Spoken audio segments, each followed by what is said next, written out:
Hello everyone, welcome back to my channel be English driver. Let's start today news. आओ आज की news देखते हैं। न्यूज़पेपर के माध्यम से इंग्लिश सीखने का प्रयास करते हैं। Stretch resource for his tuition says farmers whose son topped JEE. Stretch resource for his tuition says farmers whose son topped JEE. Stretch का मतलब तना हुआ होता है बेसिकली ना।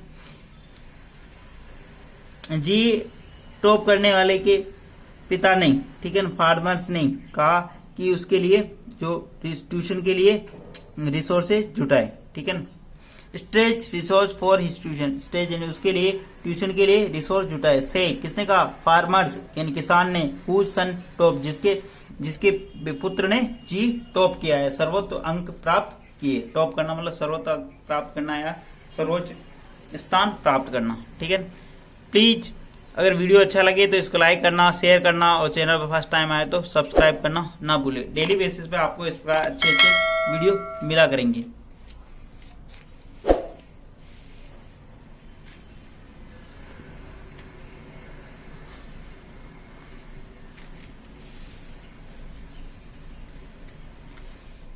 नागपुर, नील Krishna गाजेरा who secured the All India rank first in G Mains exam Thursday said studying computer science at IIT Bombay was his dream full stop।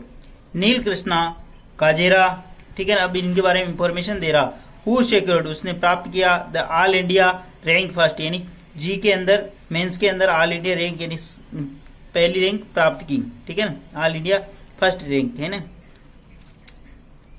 Exam Thursday यानी गुरुवार को। सेड नीलकृष्ण गाजेरा सेड, उसने कहा कि studying computer science eight IIT Bombay was his dream, यानी computer science के अंदर पढ़ाई करना उसका ड्रीम था, यानी ख्वाब था या सपना था, ठीक है ना।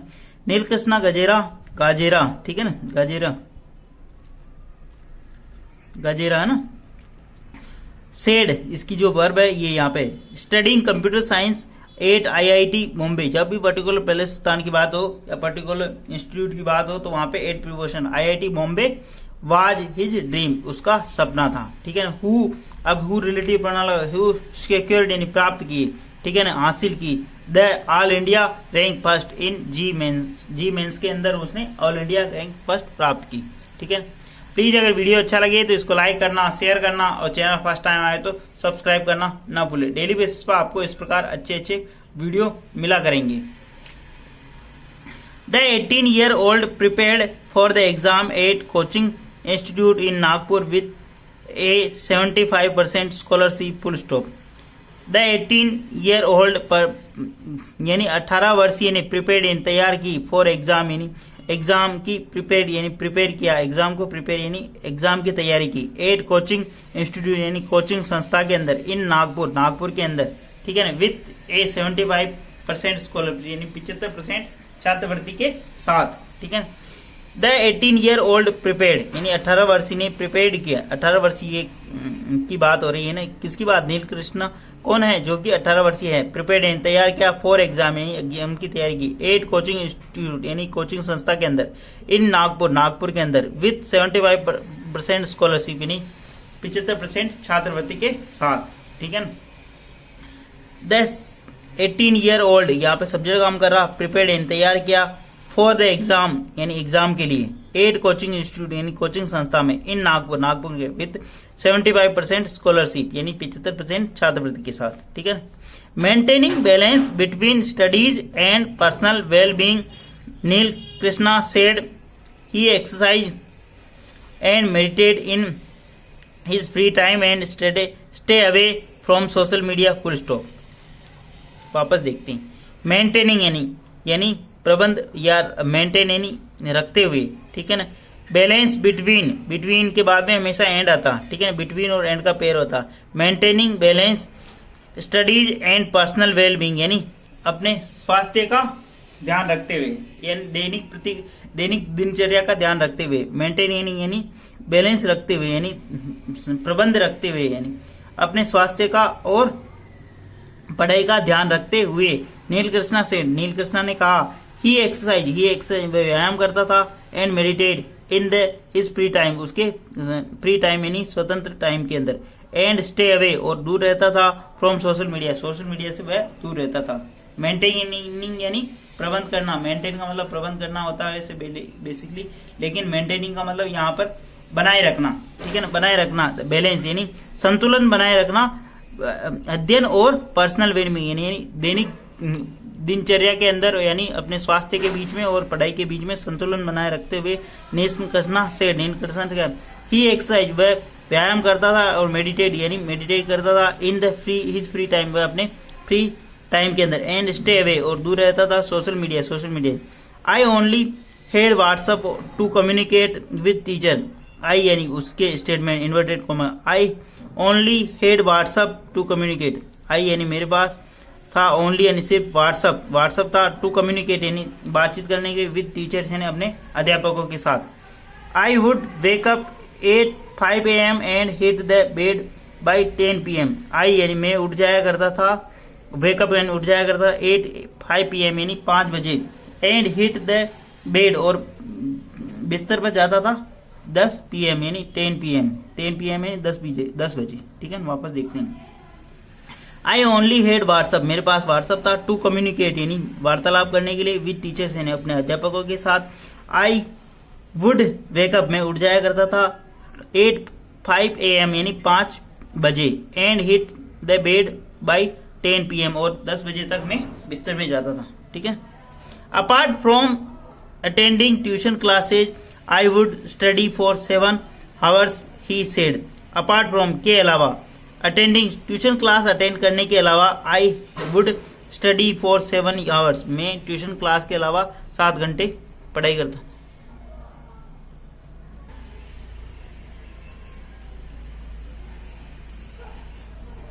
Apart from attending tuition class attend करने के अलावा, I would study for 7 hours he head, apart from यानी ट्यूशन क्लास के अलावा, ठीक है। आई वुड स्टडी मैं अध्ययन करता था, फॉर 7 आवर्स यानी 7 घंटे मैं अध्ययन करता था, ठीक है। Supporting him every step of the way his father Neel Kumar Gajere who had to drop out after class 12 full stop, supporting and सहयोग करते हुए, हिम यानी उसका, एवरी स्टेप यानी प्रत्येक कदम पर, ऑफ द वे यानी इस रास्ते के अंदर उसका सहयोग करते हैं हिज फादर यानी उसके पिता नील कुमार गाजेरे, उसके पिता इस रास्ते पर उसका सहयोग करते हैं। Who had to drop out after 12 class, who relative who had to जिन्हें करना पड़ा था, स्कूल छोड़ना पड़ा था क्लास 12 के, आफ्टर यानी कक्षा 12 के बाद उनको क्लास छोड़ना, ड्रॉप आउट यानी छोड़ना पड़ा आफ्टर क्लास 12 यानी कक्षा 12 के बाद। Supporting him every step of the वे, उन्होंने उसके पिता नील कुमार ने उनके सपोर्ट यानी सहयोग किया, एवरी स्टेप यानी प्रत्येक कदम पर उसका, ठीक है। हु रिलेटिव प्रोनाउन लगा के बता रहा है यहाँ पे, who had to drop out after class 12 यानी उसको कक्षा 12 के बाद में उनको विद्यालय छोड़ना पड़ा था, ठीक है। उनकी कुछ परिस्थितियां रही होगी ऐसी, इसलिए उनको कक्षा 12 के बाद मतलब विद्यालय छोड़ना पड़ा, ठीक है। प्लीज अगर वीडियो अच्छा लगे तो इसको लाइक करना, शेयर करना और चैनल फर्स्ट टाइम आए तो सब्सक्राइब करना ना भूले। लाख परिस्थितियां बुरी हो लेकिन इंसान अगर डटा रहता है तो उसे उसकी मंजिल मिलती है। एक किसान परिवार से होके भी इस बच्चे ने ऑल इंडिया रैंक फर्स्ट हासिल की, ठीक है ना, तो बहुत बड़ा मायने रखता है और इससे आप इंस्पिरेशन ले सकते हो। आप किसी भी गांव में हो और कहीं पे भी हो या किसी सिटी में हो जहां आपको संसाधन नहीं अवेलेबल हो पा रहे हो, उसके बावजूद भी अपन आज के युग में मोबाइल इंटरनेट के माध्यम से पढ़ाई करके अपने लक्ष्य की ओर अग्रसर हो सकते हैं, अपने लक्ष्य को प्राप्त कर सकते हैं, ठीक है ना। बस चाहिए डेडिकेशन और कंटिन्यूटी, ठीक है ना। आगे बढ़ते हैं। Despite relying on farming for a livelihood, Neil Kumar ensured Neil Krishna had assessed the education, even mobilizing extra funds for his son's accommodation in Nagpur food store. Despite relying on यानी farming यानी किसानी के ऊपर निर्भर रहने के बावजूद, for a livelihood अपनी आजीविका के लिए किसानी के ऊपर निर्भर रहने, लिवलीहुड का मतलब किसान आजीविका, रिलाइंग ऑन का मतलब निर्भर रहना, फार्मिंग यानी किसानी के ऊपर, डेस्पाइट यानी के बावजूद, यानी किसानी के आजीविका के लिए किसानी के ऊपर निर्भर रहने के बावजूद नील कुमार इंश्योर उन्होंने सुनिश्चित किया, नीलकृष्ण हेड एसेज कि नीलकृष्ण एसेज यानी एजुकेशन यानी शिक्षा प्राप्त करें, ठीक है, पहुंच बनाए वहां तक, एसेज का मतलब पहुंच बनाना या प्राप्त करना, टू एजुकेशन यानी शिक्षा, even mobilising extra fund for sons accommodation in Nagpur, यानी उनको अलग से अतिरिक्त फंड यानी पैसों की जरूरत की करनी पड़ी, ठीक है, एक्स्ट्रा फंड यानी अतिरिक्त फंड यानी पैसों की, फॉर हिज सन्स अकोमोडेशन उनकी व्यवस्था के लिए इन नागपुर में उसकी व्यवस्था के लिए अतिरिक्त फंड की व्यवस्था करनी पड़ी, ठीक है ना। वापस देखती हैं, इवन मोबिलाइजिंग एक्स्ट्रा फंड यानी अतिरिक्त पैसों की जरूरत मतलब उनको ये करनी पड़ी, व्यवस्था करनी पड़ी, फॉर हिज सन यानी अपने पुत्र के लिए, अकोमोडेशन यानी जो वहां का जो मतलब व्यवस्था के लिए, ठीक है ना, इन नागपुर के लिए, ठीक है। In our younger days achieving our aspiration was impossible, full stop. In our younger days यानी हमारे जवानी के दिन, अचीविंग आवर एस्पिरेशन हमारी आकांक्षा हमारे सपनों को, वाज इम्पॉसिबल वो मतलब संभव नहीं था, हमारे सपनों को साकार करना संभव नहीं था। इन आवर यंगर डेज यानी हमारे जवानी के दिन, अचीविंग आवर एस्पिरेशन हमारी आकांक्षाओं को, वाज इम्पॉसिबल वह संभव नहीं था। Farming is my livelihood and I barely earn Rs 1.5 lakh to 2 lakh annually, full stop. Farming is my livelihood. Farming यानी किसानी मेरी, इज माई लाइवलीहुड मेरी आजीविका है, फार्मिंग यहाँ पे सब्जेक्ट काम करा, इज यहाँ पे मेन वर्ब है, माई लिवलीहुड यानी मेरी आजीविका है, फार्मिंग किसानी मेरी आजीविका है, फार्मिंग इज माई लिवलीहुड यानी मेरी आजीविका है, and I barely earn Rs 1.5 lakh to 2 lakh annually on, I यानी यहाँ पे सब्जेक्ट काम का, आई यानी मैं, बेयरली यानी ओनली, मैं सिर्फ अर्न कर पाता हूँ यानी कमा पाता हूँ 1.5 लाख से 2 लाख रुपए प्रति वर्ष, मैं सिर्फ 1.5 लाख से 2 लाख रुपए प्रति वर्ष कमा पाता हूँ। This income support my family of 6, this income यानी ये जो आय है, सपोर्ट यानी सहायता करती है, माई फैमिली ऑफ 6 यानी मेरे परिवार के 6 सदस्यों की, मेरे परिवार के 6 जनों की सहायता करती है। दिस इनकम यहाँ पे सब्जेक्ट काम कर रहा, सपोर्ट यानी सहायता करती है, माई फैमिली यानी मेरे परिवार को, ऑफ 6 यानी 6 जनों की, ठीक है ना।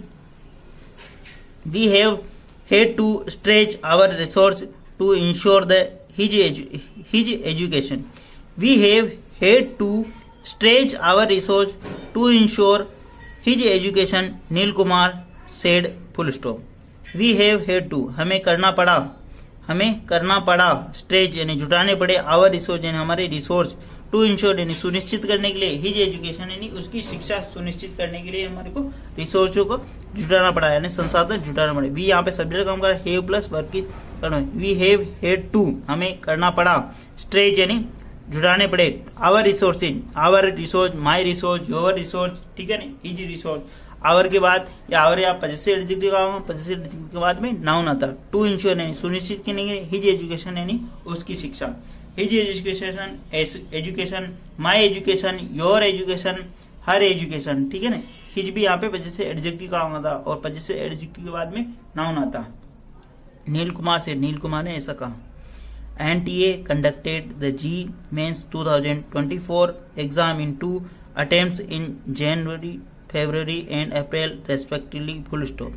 NTA आयोजन कराता है द जी मेंस 2024, NTA ने कंडक्ट करवाया, आयोजन करवाया JEE mains 2024 in exam in 2 attempts यानी 2 कोशिशों में, in January attempts, February and April respectively, क्रम से उसने ये एग्जाम कंडक्ट कराया यानी आयोजन करवाया, ठीक है। वापस देखते हैं, NTA कंडक्टेड आयोजन करवाया the JEE mains 2024 exam in 2 attempts में, इन अटेम्प्ट्स का मतलब कोशिश होता है, लेकिन यहाँ पे मतलब अलग अलग पारियों के अंदर की बात हुई थी। जनवरी, फरवरी एंड अप्रैल रेस्पेक्टिवली ने क्रम से, आगे रेस्पेक्टिवली आया मतलब जनवरी, फरवरी और अप्रैल में ये एग्जाम कंडक्ट कर रहे हैं, ठीक है। प्लीज़ अगर वीडियो अच्छा लगे तो इसको लाइक करना, शेयर करना और चैनल फर्स्ट टाइम आए तो सब्सक्राइब करना ना भूले। डेली बेसिस पर आपको इस प्रकार अच्छे वीडियो मिला करेंगे। एटलीस्ट 1 से 2 व्यक्तियों को शेयर जरूर करें। Sharing is caring. धन्यवाद.